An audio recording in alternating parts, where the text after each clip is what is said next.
I'd like to start by apologizing to you for lunch. Obviously, it wasn't as Instagram-worthy as you hoped it would be. We will arrange cool drinks for you in the future.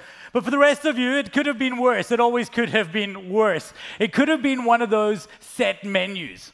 Those things are terrible. They're like playing Russian roulette, but with beluga instead of bullets. My sister went recently to one of those 7-course tasting meals. You know those ones at those fancy restaurants. And she was there, and she said it was absolutely incredible, but on the way home, she did have to stop off and pick up some calories. Now, me personally, I prefer a different kind of meal. I don't know if any of you remember years ago, there used to be those Mongolian barbecues. Do you remember those things? They were incredible. You would go and there was this buffet and you would pick up all the ingredients you wanted, gluten included, and then you would take it and you would give it to the chef who would fry this up into this delicious meal prepared just for you.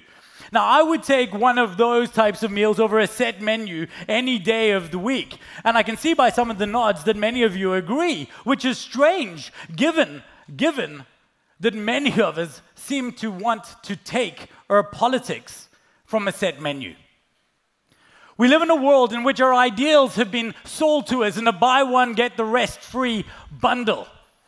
And it's dividing us. Our opinions have been monopolized.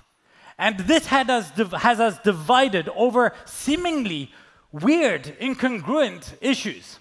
Like, can you explain to me why it is that if you were walking through the shops and you saw a millennial wearing a mask today, they almost certainly would have their pronouns listed in their Twitter bio? Or why is it that if you have this group of people who are vehemently anti-abortion, right? They are fist in the air complaining about this. And you know why? Because it's obviously it kills children. But they have no problem with teenagers buying AR-15s. And how can it possibly be logical that your points of view on issues such as climate change, whatever they may be, directly correlate with your views on the Black Lives Matter movement? It isn't logical. At least it isn't logical if you think that your political views are your own. But it absolutely is logical if you understand that your political views are less about how you see the world and more about how you want to be seen in it. Social identity theory states that how we see ourselves is dependent on which group we identify as being part of. Now, in the past, this was relatively easy. We were divided by religion, or we were divided by sports teams, which for some people are religions. But now it's politics, and they want you to don their sweater. But you only have to pick a team if you decide to play their game. And I don't think you should.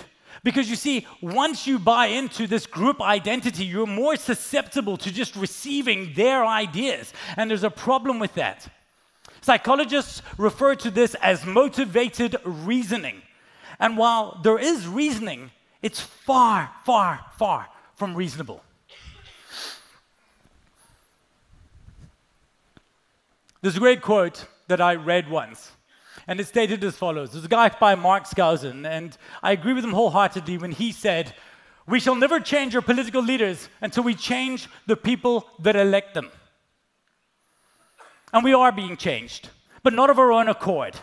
The manipulation is so obvious that it is laughable. Like, if you imagine the American left are very, very pro-vaccine. We understand that, but we have short memories. Because you only have to go back to 2020 to find that people like Kamala Harris had a very different point of view around vaccines. She went on camera saying the following. But if Donald Trump tells us that we should take it, I'm not taking it. Right? For all the wrong reasons. And before Al Gore decided to run on the ticket of climate change, nobody disagreed about this issue. Here's what's happening. The things that are important to us are being hijacked as points of differentiation by political hopefuls looking for a snappy campaign slogan. And it's easier to do than ever before. Why? Because social media. Social media makes this absolutely easy. And it's not even that social.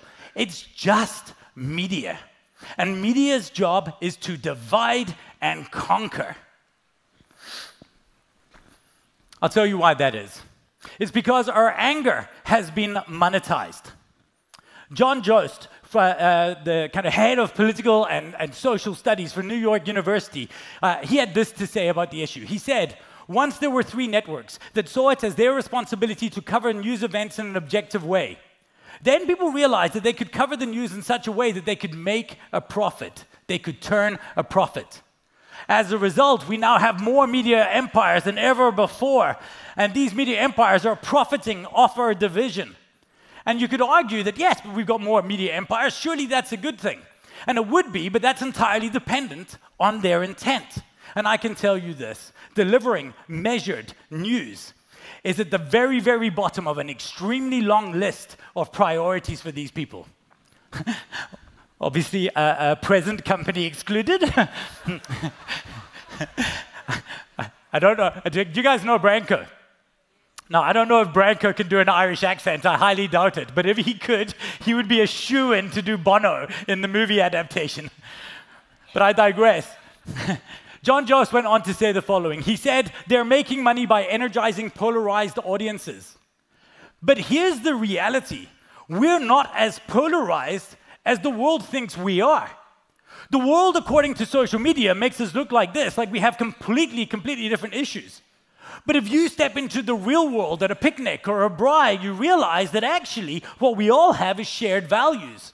There is this demilitarized zone that we can all interact in, and that's the only place we can interact from, because only when you find a common place with people are you able to pursue an argument. The problem is, this DMZ is being militarized, and it is drawing battle lines inside families and friendships across issues that people didn't care about just months before. Like before Brexit, weeks before Brexit, if you went onto South African social media, nobody was talking about it, it was crickets. But the next day, everybody had an opinion on the matter. And then before Macron, the day before Macron was elected as the Premier of France, most of you still were under the assumption that Macron was a petite little lump of sugary goodness, right? The next day, Twitter South Africa was this clown car filled with people that had these opinions about this guy that he was either Satan or Savior. And don't get me started on the Queen. In fact, do get me started. The day the Queen was dying, a professor from Carnegie Mellon University went online and said the following. I heard the chief monarch of a thieving, raping, genocidal empire is finally dying. May her pain be excruciating. And to make this worse, thousands of people signed a petition saying, hey, this is in play, this is okay, this is her executing her rights to free speech. But these are the very same people that were standing outside protesting the very same university when Jordan Peterson or Ben Shapiro came to speak. And those Muppets on the right, they're no better off. Alex Jones saying that Sandy Hook didn't happen was disgusting and reprehensible. I can't stand either of these people, not because they're political, but because they're repulsive. Mostly, though, I cannot stand the sycophantic zombies that will listen to everything they're saying just based on the color of their baseball caps.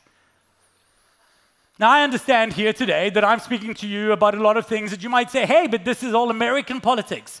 Well, I think I can raise this with relevance, and the reason being is most South Africans I see online are very, very happy to import their values and views wholesale from the United States. I often see more people caring about what happens in the United States and what happens in our very country, and I think it's wrong. Our values have been weaponized. Right? And they're getting used against us on a day-to-day basis. We are being sent with these values. We're being armed with them, and we're being sent in as cannon fodder into this age-old battle for power. It's devastating. It's disturbing. And mostly, it's just dumb. American comedian Jason Salmon said it best when he said the following. I used to think I was too dumb for politics. Now, I'm not sure I'm dumb enough.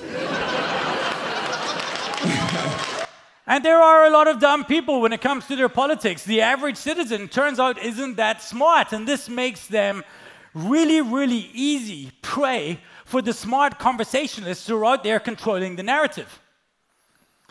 For the past quarter century, my team and I at Missing Link, we've worked with speakers like this. We've trained them, we've engaged with them, and if there's one thing I've discovered, it's the following. There's very little more powerful in the war for human attention than a sharply created rhetoric delivered by a skilled conversationalist. Years ago, this rhetoric was a weapon that was given to everyone, up until the 20th century.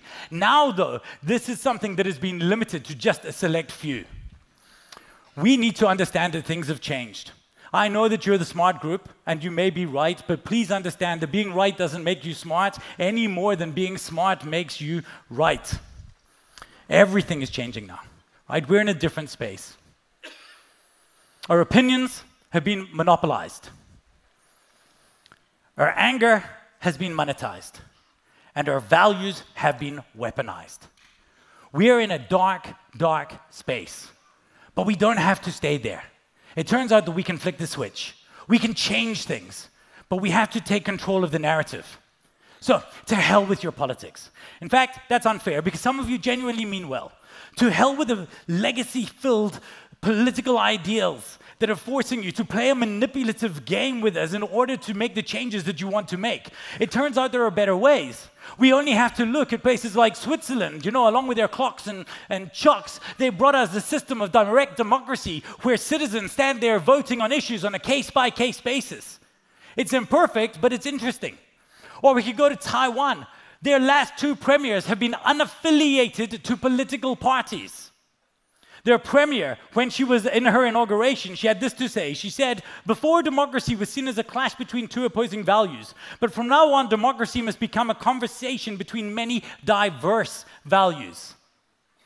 This is wonderful in theory, and I'm a big fan of the work her and her hacker/minister, Angela Tang, are doing, but it works under the failed assumption that our values are, in fact, diverse. No. We need to remember Skousen's words. We shall never change our political leaders unless we change the people that elect them. Ladies and gentlemen, it has to start with us. And we can only do this if we start to replace our daily dose of doom scrolling with other more algorithmically agnostic forms of information. Things like history and philosophy books would be a great place to start. Or you could read the book, The Chaos Machine, in which a study was done that demonstrated that when a group of people took a 30-day social media diet, their political polarization issues dropped by half because they were never their issues in the first place. And then, finally, there are places like this, gatherings. You're here today with people who have opposing views to you. Talk to them, engage with them. But do so in that conversational, demilitarized zone. And when you're doing, just try and gauge a little bit of humility about the opinions that you hold that may not be as well-earned as you think they are. So, it is time for us to reclaim our opinions from the algorithms that are using them against us. It is time for us to reclaim our values from the power mongers that are using them to divide us. And most of all, it is time for us to reclaim our anger because it would be far better directed elsewhere. Finally, ladies and gentlemen, it is time for us to reclaim ourselves. And we can only do that if we start dining at the ideological buffet table. I'll see you there. Peace. Literally.